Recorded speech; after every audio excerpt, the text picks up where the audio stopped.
ආයුබෝවන් අපි මේ පොළොව මත ආරක්ෂිතව ඉන්නේ කොහොමද කියලා ඔබ කවදා හරි හිතලා තියෙනවද? අපේ හිසට ඉහළින් කිලෝමීටර් දහස් ගණනක් ඈතට විහිදුණු ඇසට නොපෙනෙන මහා යකඩ පවුරක් තියෙනවා. ඒ තමයි අපේ පෘථිවියේ චුම්බක ක්ෂේත්‍රය. මේ මොහොතේ ඔබ මේ වීඩියෝ එක බලන්නේ මේ ආරක්ෂක පවුර පෘථිවිය වටා තියෙන නිසාය. හැබැයි මේ පවුර හෙට උදේ හදිසියෙම නැති වුණොත් මේක හුදෙක්ම විද්‍යා ප්‍රබන්ධයක් නෙවෙයි. ඕනෑම මොහොතක සිදුවිය හැකි විද්‍යාත්මක යථාර්ථයක් තමයි මේ තියෙන්නේ. අද අපි බලමු පෘථිවියේ ආරක්ෂකයා අතුරුදහන් වුණොත් සිදුවෙන ඒ භයානක විනාශය ගැන. මේ වීඩියෝ සමග අවසානයේදී රැඳී සිටින්න. පළමු පැය කිහිපය. හදිසියවත් චුම්බක ක්ෂේත්‍රය අපේ ලෝකෙට නැති වෙලා ගියොත් පළමු පැය කිහිපය ගෙවෙන්නේ කොහොමද? චුම්බක ක්ෂේත්‍රය නැති වූ සැනින් අපේ තාක්ෂණික ලෝකයේ සම්පූර්ණයෙන්ම අකර්මණ්‍ය වෙනවා. පළමුවෙන් මාලිමා යන්ත්‍ර උතුර පෙන්වීම නතර වෙනවා. ගුවන් යානා සහ නැව් ගමන් මාර්ග සොයා ගන්න බැරි වෙනවා. ඊටත් වඩා දරුණුම දේ තමයි සූර්යයාගෙන් එන ආරෝපිත අංශු කෙලින්ම අපේ චන්ද්‍රිකාවල වැදීම. එම නිසා අන්තර්ජාලය, බැංකු පද්ධති, GPS තප්පර කිහිපයකින් අක්‍රිය වෙනවා. විදුලි බල පද්ධතිය අධිභාරයක් ඇවිල්ලා පිපිදලා යන්න පුළුවන්. මුළු ලෝකෙම එකවරම අන්ධකාරයේ ගිලීමට පටන් ගන්නවා. වායුගෝලය අහිමි වීම. චුම්බක ක්ෂේත්‍රය කියන්නේ පෘථිවියේ සන්නාහය වගේ. ඒ සන්නාහය නැති වුණාම සූර්ය සුළං කෙලින්ම අපේ වායුගෝලයට පහළ වෙනවා. මෙහි අවසාන ප්‍රතිඵලය තමයි වායුගෝලය අභ්‍යවකාශයට සෝදාගෙන යාම.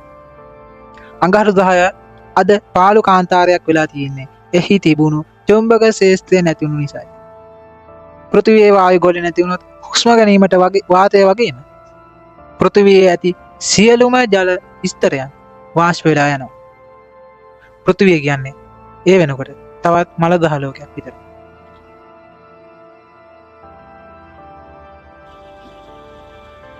මාරාන්තික විකිරණ ප්‍රහාරය. චුම්බක පවුර නැති ලෝකයක සූර්යයාගෙන් එන කොස්මික් කිරණ කෙලින්ම මිනිස් සිරුරට පතිත වෙනවා. මනුස්ස වර්ගයාට දරුණු සමය පිළිකා සහ ජාන විකෘතිතා ඇති වෙන්න වැඩි කාලයක් ගත වෙන්නේ නැහැ. එලිමහනේ ඇවිදීම ඉතාමත් මාරාන්තික වෙනවා. සතුන් සහ ශාක සියල්ලම විකිරණ පිපිරීම් වලින් පිච්චිලා විනාශ වෙනවා. ආහාර නිෂ්පාදනය සම්පූර්ණයෙන්ම නතර වෙන නිසා සාගතයක් ඇතිවීම වළක්වන්න බැරි තත්ත්වයක් උදා වෙන්න පුළුවන්.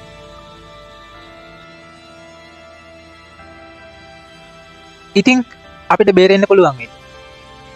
මේ වගේ විවසනයකදී මිනිසාට ජීවත් වෙන්න පුළුවන් වෙයිද? එකම විසඳුම තමයි පොළොව යට ජීවත් වෙන්න.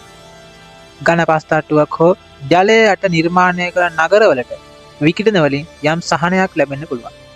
නමුත් වායුගෝලය නැති දහ ලෝකයක හුස්ම ගැනීමට අවශ්‍ය ඔක්සිජන් කෘත්‍රිමව නිපදවීම අතිශය දුෂ්කර සහ මිලාදික කාර්යයක්.